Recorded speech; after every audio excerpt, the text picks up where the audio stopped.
Hello friends, welcome to VJ home recipes. ఈరోజు మీకోసం ఇంట్లో ఉన్న పదార్థాలతోనే గోబీ ఫ్రైడ్ రైస్ని ఎలా ప్రిపేర్ చేసుకోవాలో చెప్తా ఫ్రెండ్స్. ఇప్పుడు ప్రాసెస్లోకి వెళ్ళిపోదాం. స్టవ్ పైన ప్యాన్ పెట్టుకొని ప్యాన్ హీట్ అయ్యాక సరిపడినంత ఆయిల్ వేసుకోండి. ఆయిల్ కొద్దిగా హీట్ అయ్యాక సన్నగా కట్ చేసి పెట్టుకున్న 1 కప్ ఆనియన్స్ని వేసుకోండి. ఇలా ఆనియన్స్ వేసిన తర్వాత 1 నుండి 2 నిమిషాల పాటు వీటిని మనం అటు ఇటు తిప్పుకుంటూ వేయించుకోవాలి. ఆ తర్వాత 1 టేబుల్ స్పూన్ సన్నగా కట్ చేసి పెట్టుకున్న వెల్లుల్లి అందులో యాడ్ చేసుకోండి. అలానే 1 టేబుల్ స్పూన్ సన్నగా కట్ చేసి పెట్టుకున్న అల్లం కూడా యాడ్ చేసుకోండి. ఇవి యాడ్ చేసిన తర్వాత ఒకసారి అటు ఇటు తిప్పుకుంటూ ఈవెన్గా డీప్ ఫ్రై చేసుకోవాలి. ఆ తర్వాత 1 టేబుల్ స్పూన్ సోయా సాస్ అందులో యాడ్ చేసుకోండి. ఇది కూడా యాడ్ చేసిన తర్వాత ఒకసారి అది బాగా మిక్స్ అయ్యేటట్టు ఈవెన్గా అటు ఇటు కలుపుతూ ఉండాలి.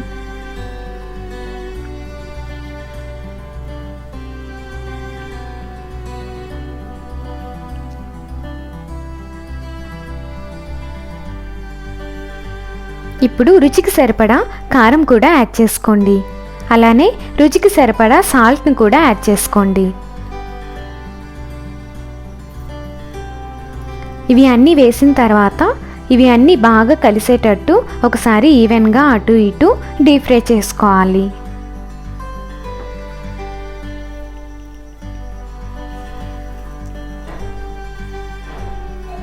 ఆ తర్వాత ఆల్రెడీ చేసి పెట్టుకున్న ఫ్రైడ్ గోబీని అందులో యాడ్ చేసుకోండి.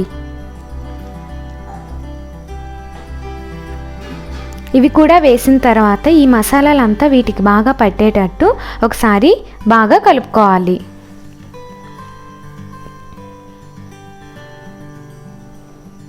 ఆ తర్వాత 1 కప్ బాయిల్డ్ రైస్ అందులో వేసుకోండి. నేను బాస్మతి రైస్ యాడ్ చేసుకుంటున్నాను.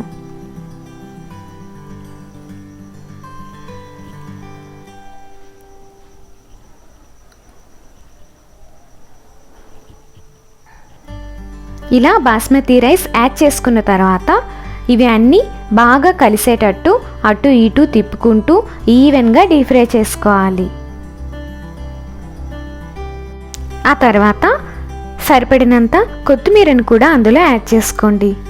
ఇది వేయడం వల్ల కొంచెం చాలా టేస్టీగా ఉంటుంది. ఆ ఫ్లేవర్ చాలా బాగుంటుంది వేసుకుంటే.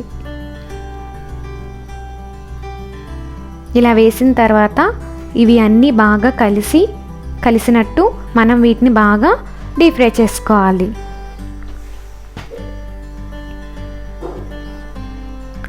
సో ఫ్రెండ్స్, ఇప్పుడు నేను కొద్దిగా బౌల్లోకి తీసుకుంటున్నాను.